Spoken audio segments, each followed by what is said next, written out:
because they didn't pass it. I was like, this is a hard one because you have to get a certain score by the end of the week, right? So he kept trying and he kept trying.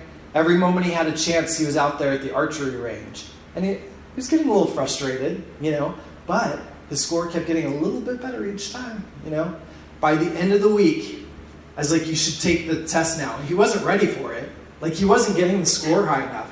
I was like, but you got to do it because this was Friday. We were leaving on Saturday, okay? It was Friday at 7 p.m., in fact, and the archery range was getting ready to close for the week.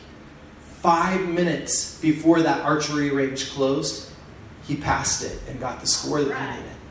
But I'm just using that as an example, though, because I think it's a real picture. And he's not facing opposition other than his own, right? Right. But there's this grit that when we apply this grit, we see the Lord come through in our lives. And all of a sudden we find that success and that victory that only He can provide. I had some other scriptures, but I'm just going to jump to this story. Maybe some of you have seen the movie Unbroken. It's a movie about Louis Zamperini. He was a prisoner of war. What happened is they were on a search and rescue mission over the Marshall Islands in a Japanese area that was, at that time kind of under Japanese control. Their plane went down in the water and they were drifting for, I believe it was over a month. It was like 46, 47 days, something crazy like that, before they were captured by the Japanese, where they were taken to a camp and they were tortured. And hearing his story, back when he was a kid, he said he was always running from the cops. He was always in trouble. And his brother kind of got a hold of him and said, something needs to change here.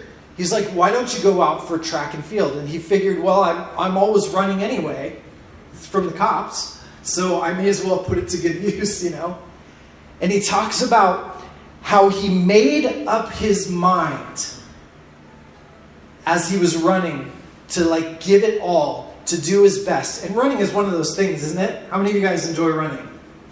All right, a couple. That's okay. A few people enjoy running. That's good. But it takes some perseverance, doesn't it? To be, especially a distance runner. He became an Olympic distance runner. And I think between that and his faith, that is what saved him. He said that these themes of faith and perseverance tracked through his entire life. So that when he was in this prisoner of war camp, he was able to endure to the end. And one of the lines, it's in the movie, I don't know if somebody really said it to him or not. I imagine it could have been. This person said to him, because he was like, I just want to tear them down. I just want to do damage to these guys.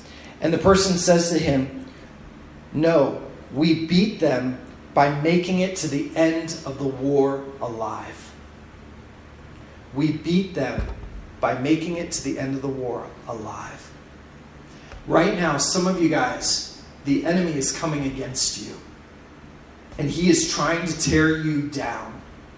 He is trying to cut you off at the knees. And God is saying to you right now, make it to the end alive, and you will do damage to the enemy. Let's all stand together.